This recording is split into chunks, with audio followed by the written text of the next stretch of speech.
நல்லா க்ளீன் ஆயிடுச்சு.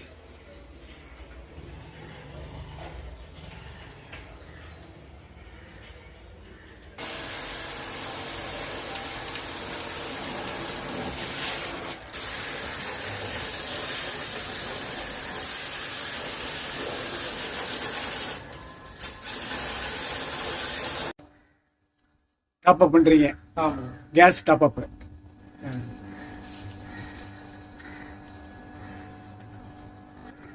நமக்கு 145 வந்துருக்கு சார். 145 வந்துருக்கு. 145 145 இருந்தால் ஓகே. ஏசி வந்து ஒரு 6 months ஒருக்கா வந்து ஓவராலிங் பண்ணுறது பெட்ரு. அடுத்து வந்து பார்த்தீங்கன்னா ஃபில்டர் வந்து பீரியாடிக்கலாக மந்த்லி ஒன்ஸு ஃபில்டர் மட்டும் எடுத்து க்ளீன் பண்ணி வைக்கலாம். நாமளே கழுவி எடுத்துலாம், நாமளே தொடச்சி போடலாம். நீங்களே கழுவி தண்ணியில் நார்மலாக தொடச்சி ப்ரெஸ் வச்சு க்ளீன் பண்ணி மந்த்லி ஒன்ஸு பண்ணிக்கலாம். Monthly once. அடுத்து வந்து ஏசியில் வந்து 24 வந்து சஜஸ்ட் பண்ணலாம் சார். சஜஸ்ட் பண்ணுறது அதான் கரெக்டாக இருக்கும். என்ன டெம்பரேச்சர் வந்து 24 வச்சுங்க.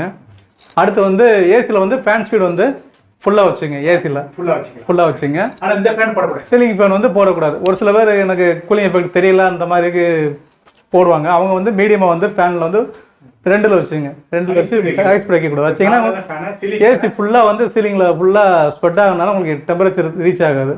உங்களுக்கு கரண்ட் ஃபுல்லாக அது ஜாஸ்தி ஆகும். அதே போல் வந்து செக் பண்ணிவிட்டு இயர்லி ஒன்ஸு அவுட்டோர்லாம் செக் பண்ணிவிட்டு கேஸ்லாம் செக் பண்ணிவிட்டு கரெக்டாக ஆன் பண்ணி இது பண்ணிக்கங்க. இன்வெர்டர் கண்டிப்பாக வைக்கணும். ஸ்டெபிலைசர் வந்து மஸ்ட். இன்வெர்டர் ஏசிக்கு வந்து இன்வெர்டர் வந்து அதிகமாக தேவை. ஏன்னா லோ வோல்டேஜ் வந்தால் இல்லை ஹை வோல்டேஜ் வந்தாலும் இன்வெர்டரோட போர்டு வந்து போயிடும். எப்படி பார்க்கணும்? கேஸ் வந்து செக் பண்ணிவிட்டு அவுட்டோரில் வந்து வாஷ் பண்ணிவிட்டு 150 இருக்குமா? 140 இருந்து 150 வரைக்கும் இருக்கலாம் 32 கேஸுக்கு. அதை செக் பண்ணிவிட்டு டாப் அப் பண்ணிக்கலாம். லீக் ஆச்சுன்னா ஃபுல்லாக வேக்கம் பண்ணிவிட்டு சார்ஜ் பண்ணுறது பெட்ரு. இப்போ நமக்கு ஒரு ரூமில் ஏசி போட போகிறோம் அப்படின்னா சைஸ் எப்படி நம்ம சூஸ் பண்ணுறது அப்படின்னா, இப்போ 100 ஸ்கொயர் ஃபீட் அப்படின்னா 1 டன் போடலாம். இதே இது 150 ஸ்கொயர் ஃபீட் அந்த மாதிரினா 1.5 டன்னு. 200 ஸ்கொயர் ஃபீட்டுன்றப்போ 2 டன் சார்ஜஸ் பண்ணலாம். 100 ஸ்கொயர் ஃபீட்டுக்கு 1 டன்னு.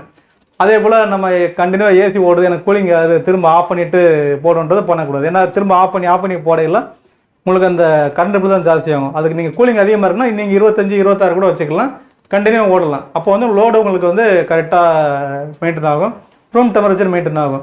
நீங்கள் ஆஃப் பண்ணி போகிறதுனாலும் ரூம் டெம்பரேச்சர் வந்து பார்த்தீங்கன்னா இப்போ 24 இருக்குது, 26, 28 போயில உங்களுக்கு இன்னும் அதிக நேரம் ஓட வேண்டிய லோடு அதிகமாகும்.